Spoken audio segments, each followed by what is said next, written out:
Hello guys, welcome back to my channel and it's me Yasu Rides र म हुँ तपाईहरुको आफ्नै साथी जस्तो युट्युबर। सो म आज पनि आइसकेको छु एउटा ब्रान्ड न्यू भिडियोको साथमा। तर आजको भिडियो चाहिँ कुनै पनि रियाक्सन भिडियो हुनेवाला छैन किनभने म जाँदै छु मुस्ताङ। सो मुस्ताङ गइसकेपछि चाहिँ एउटा भ्लग बनाउनै पर्छ जस्तो मलाई लागेको कारणले गर्दा अबको 2-4 वटा भिडियो चाहिँ मैले मुस्ताङको भ्लग्सहरु हाल्नेवाला छु। सो प्लिज यो भिडियो पनि लास्ट सम्म हेरिदिनु होला। अहिले चाहिँ म घरमा छु र मैले मुस्ताङ जानको लागि चाहिँ हल्का प्याक पनि गरिसके र मेरो चाहिँ 2 झोला सामान हुन्छ जस्तो लागेको छ। अब म चाहिँ यहाँबाट सिधै स्कुल जान्छु। स्कुलमा मेरो ब्यागहरु छ, ट्रेकिङ ब्यागहरु छ, त्यसमा मेरो बेलुका यसो सामानहरु मिलाउनु पर्ने छ। त्यसपछि अर्को ब्यागमा चाहिँ छुटेपुटेको सामानहरु चाहिँ यसो हाल्नु पर्छ। सो त्यो कारणले गर्दाखेरि चाहिँ बेलुका चाहिँ मेरो सम्पूर्ण सामानहरु प्याकिङ गरेर भोलि बिहानै हामी 7 बजे चाहिँ पनौती अर्थात मल्प इन्टरनेशनल स्कुलबाट हामी मुस्ताङको लागि जाँदै छौं र हाम्रो फर्स्ट डे भनेको चाहिँ पोखराको यात्रा हुनेछ है त। मलाई चाहिँ के पनि लागिराछ भन्दा मैले यो भ्लग बनाउँदै गर्दा आवाज अलिकति क्लियर आउँदैन होला किन भन्दा मैले यो आइफोनकै माइक युज गरिरहेको छु। तर मैले रियाक्सन भिडियो बनाउने बेलामा चाहिँ मैले एक्स्ट्रा माइकहरु युज गर्ने गर्छु। त्यो चाहिँ वायर माइक भएको कारणले गर्दाखेरि मैले त्यसलाई बोकेर लान पनि मिल्दैन। सो आइफोनको माइक पनि राम्रै हुन्छ जस्तो लाग्छ।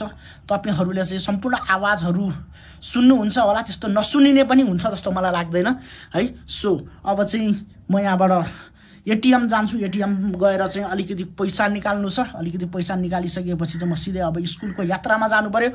स्कुलमा गइसकेपछि त्यहाँ मेरो क्वार्टर छ। त्यो क्वार्टरमा गएर मेरो सम्पूर्ण सामानहरु मिलाउनु पर्छ। के हाल्ने हो हैन, सम्पूर्ण सामान मिलाइसकेपछि चाहिँ अनि आनन्द हुन्छ।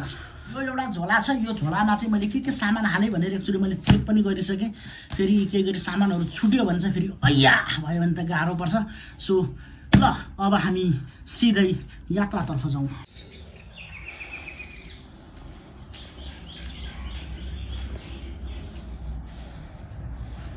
ल आमा म चाहिँ अब निस्केको जाने। अब भोलि मुक्तिनाथ जान लाग्यो। अब भोलि गएपछि शनिबार फर्किन्छु होला। अब अर्को हप्ता मात्र आइपुग्छु है त। ल राम्रोसँग बस्नुस्। ल ल गएँ है त। ल मम्मी ल कहाँ हो? म गएँ जाउँ त अब। ल ए अब नखाने अब स्कुलमा जान्छु अब त्यही हो है। ल ल ल म अहिले बेलुका गरौँला अनि भोलितिर पुगेपछि फेरि गरौँला। ल ल गएँ। ओके अब स्कुल पनि आइपुग्यो। यहाँ स्कुटर पनि यहाँ पार्क गरिसके। हेलमेट यहाँ छ। अब यो लिएर सिधै क्वार्टरमा जानु पर्यो। यहाँ मसँग झोला यो हेलमेटले गर्दाखेरि चाहिँ एकदमै गाह्रो भइरहेछ। तर पनि केही छैन। तर मैले साँचो त्यहाँ बिर्सेँ कि क्या हो यार।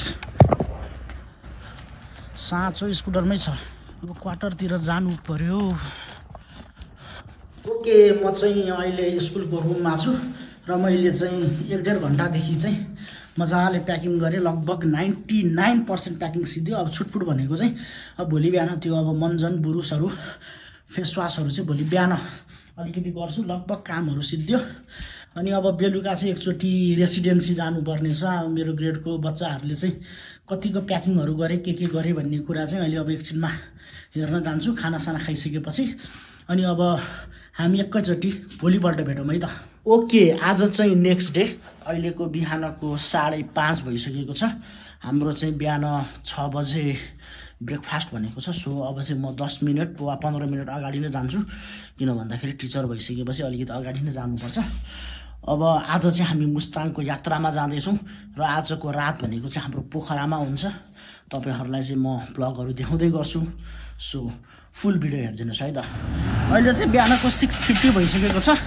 हामीले ब्रेकफास्टहरु गरिसक्यौँ। अब हामी निस्किनको लागि तयार भइरहेछौँ। हाम्रो गाडीहरु त्यहाँ रेडी छ है त।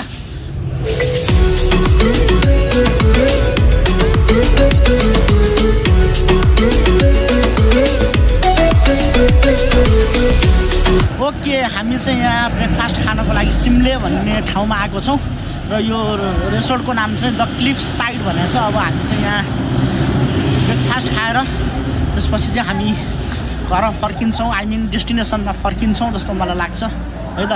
ल एकछिनमा भेटौँला।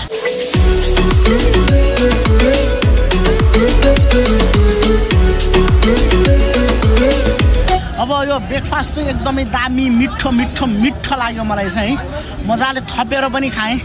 अब चाहिँ हामी गाडीमा जाँदैछौँ र गाडीमा गइसकेपछि चाहिँ अब हामी सिधै लन्च खानको लागि निस्किन्छौँ होला। तर यसको आवाज चाहिँ अलिकति क्लियर आएको छ कि छैन होइन, त्यही पनि अब यसो एडजस्ट गरेर म्यानेज गरेर सुनिदिनु होला है त। हाम्रो गाडी चाहिँ त्यो हो, यो चाहिँ अर्को ग्रुपको भयो, अर्को ग्रुपहरू त्यहाँ जाँदैछ होइन। त्यहाँ हाम्रो धेरै ग्रुपहरू छ तर हाम्रो चाहिँ ग्रुपको बस चाहिँ यहाँ छ। चितवनमा पर्छ, त्यहाँबाट चाहिँ सुरु हुन्छ है त।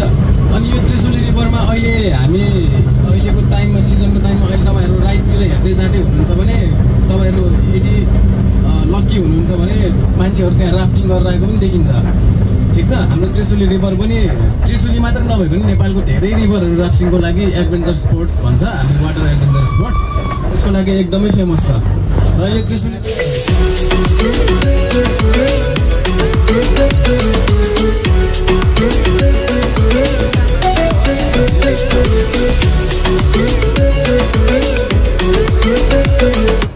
अहिले चाहिँ 1:10 भएको छ। हामी चाहिँ अहिले यहाँ खाना खानको लागि चाहिँ आइरहेछौँ।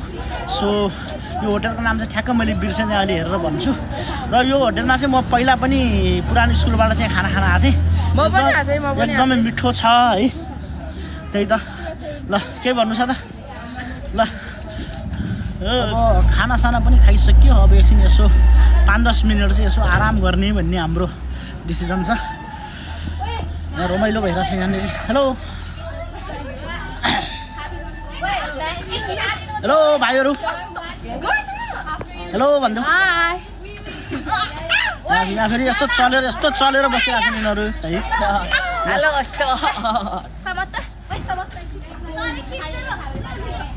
कहाँ छौ तिमी, कहाँ छौ? खै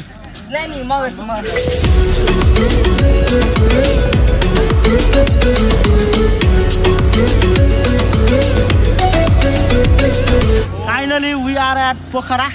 यो चाहिँ मझेरी रेसोर्ट एन्ड स्पामा हामी भर्खर आइपुग्यौँ। 4:20 गइसकेको छ। अब त्यहाँ चाहिँ हामी रिसेप्सनमा बसेर स्टुडेन्टहरूलाई चाहिँ अब रुमहरू चाहिँ कहाँ पर्छ, के पर्छ र हामीलाई पनि कहाँ पर्छ त्यो हेर्नु पऱ्यो। त्यसपछि चाहिँ हामी यसो इभिनिङ वाकमा जानुपर्छ उनीहरूलाई एउटा सानो आफ्नो पर्चेसहरू गर्नको लागि। सो आउने बित्तिकै यहाँ वेलकम ड्रिङ्क्सहरू भइरहेछ है। हाई गरिदेऊ ल, चियर्स। ओके ल, अहिले चाहिँ हाम्रो रुमको लागि टाइम भएको कारणले गर्दाखेरि चाहिँ अहिले हामी लेक साइडमा जाँदैछौँ यसो वाकिङको लागि। मेरो एकदम फेभरेट स्टुडेन्ट, यो पनि मेरो फेभरेट स्टुडेन्ट हो। यो हरामी छ यो।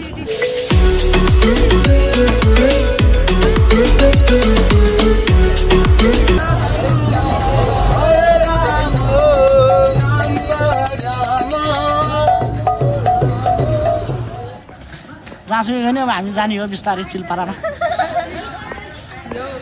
हरामी केटो है, हरामी केटो। यो चाहिँ हरामी रे, म त अब एकदमै यहाँ गुड तर यो चाहिँ अब यो अलिकति यो के अरे ऊ चाहिँ अलिकति गतिलो आउँदैन, आवाज पनि गतिलो हुँदैन, यो फ्रेम पनि यति मात्रै हुन्छ क्या। हामी चाहिँ अघि 5 बजेतिर यहाँ रेस्टुरेन्टमा आइसकेका थियौँ र हामी चाहिँ अघि यसो घुमघामको लागि पनि हामी गयौँ र अब चाहिँ हाम्रो डिनर टाइम छ। सो अब हामी डिनरमा इन्जोय गर्छौँ है त।